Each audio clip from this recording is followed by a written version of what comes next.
Hello student, welcome to Pusa classes. आज हम national income का वैल्यू एडेड मेथड को आज समझेंगे।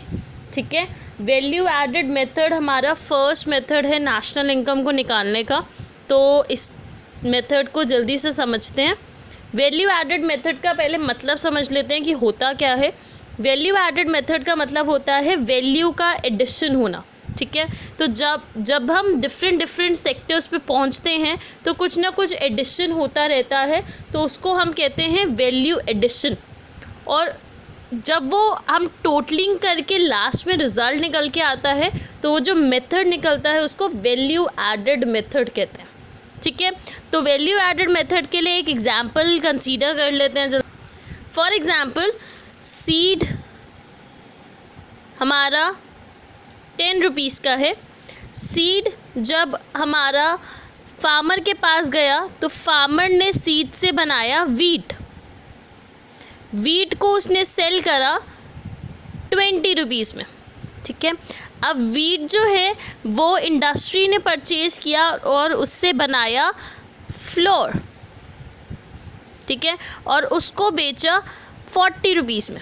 ठीक है, तो आप जैसे देख पा रहे हैं, सीड में एडिशन हुआ तो वीट बना, वीट में एडिशन हुआ तो फ्लोर बना। ठीक है, और जो कॉस्ट है उसमें भी एडिशन हुआ जा रहा है। ठीक है, तो अब यहाँ पे आप देख पाएंगे कि 10 रुपये जो है 20 रुपीज़ में ऑलरेडी ऐड है। ठीक है, तो जो 10 रुपीज़ की कॉस्ट है वो वीट वाले प्राइस में ऑलरेडी एडेड है, और 40 रुपीज़ में वीट एंड सीड की कॉस्ट जो है वो ऑलरेडी एडेड होती है। ठीक है, तो वैल्यू एडेड मेथड क्या कहता है, जब हम डिफरेंट सेक्टर्स पे जो एडिशन करते रहते हैं और जब हम सम आउट करते हैं, जो हमारे पास रिजल्टेंट आता है, तो वो वैल्यू एडेड या वैल्यू एडिशन होता है। और जो मेथड निकालते हैं जिसके थ्रू, उसको वैल्यू एडेड मेथड कहते हैं।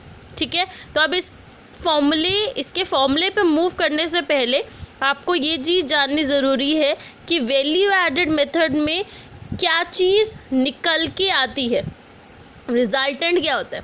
तो जो रिजल्टेंट निकलता है उसको हम कहते हैं ग्रॉस वैल्यू एडेड।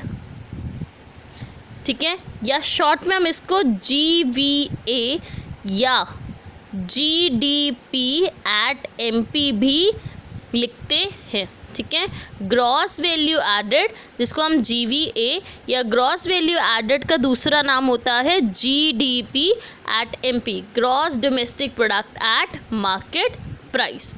ठीक है, तो पहले इसका फॉर्मूला देख लेते हैं क्या कहता है। तो वैल्यू एडेड का फॉर्मूला होता है value of output minus intermediate cost. ठीक है, तो वैल्यू एडेड का मतलब होता है वैल्यू ऑफ आउटपुट, जिसका मतलब है कि हमने कितना अमाउंट सेल आउट कर दिया है। ठीक है, वैल्यू ऑफ आउटपुट का मतलब होता है sales plus change in stock. Change in stock का क्या फॉर्मूला होता है, चेंज इन स्टॉक आपने पढ़ा होगा, closing stock minus opening stock. ठीक है जी, तो हमारा जो वैल्यू ऑफ आउटपुट का फॉर्मूला होता है वो होता है sales plus change in stock. Change in stock का फॉर्मूला निकलता है closing stock minus opening stock.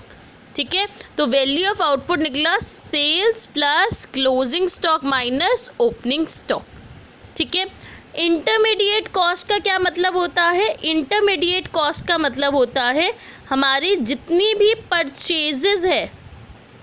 ठीक है, अब यहाँ पे एग्जाम्पल के लिए यहाँ देखो ज़रा, जब हमने सीड, वीट एंड फ्लोर की बात करी, तो सीड जो है जब वीट में कन्वर्ट हुआ तो वीट इंडस्ट्री ने सीड को परचेज़ किया होगा, तो इसका मतलब कि हम ये 10 रुपये को क्या करेंगे, सब्ट्रैक्ट। ठीक है, और सेल करते वक्त जितना भी हमारी कॉस्ट लग रही है वो हम कस्टमर से लेंगे, तो 20 में 10 ऑलरेडी ऐड होगा, तो जो हमारी नेट वैल्यू निकल के आएगी वो आएगी 10 रुपीज़। ठीक है। तो वैल्यू एडेड में हमने सिर्फ 10 रुपये ऐड करे हैं सीड की कॉस्ट में। सिमिलरली जब वीट फ्लोर बना तो उसमें हमने 20 रुपीज़ ऐड करे हैं फ्लोर बनाने में, ठीक है। तो वैल्यू एडेड का ये जो फॉर्मूला है जिसमें हमने देखा sales plus change in stock minus intermediate consumption या इंटरमीडिएट कॉस्ट, तो ये हमारा वैल्यू एडेड का फॉर्मूला होता है। और आपसे पूछा जाता है कि वैल्यू एडेड मेथड से नेशनल इनकम निकालो।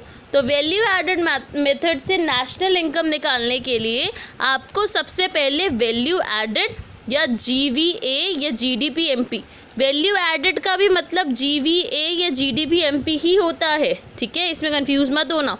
यहाँ वैल्यू एडेड लिखा जाता है, आप GVA या GDP-MP भी लिख सकते हैं, ठीक है। साथ ही साथ आप जब GVA या GDP-MP निकाल लेंगे फिर नेशनल इनकम के फॉर्मूले में आपको पुट करेंगे, ठीक है, और आपके पास रिजल्टेंट आ जाएगा।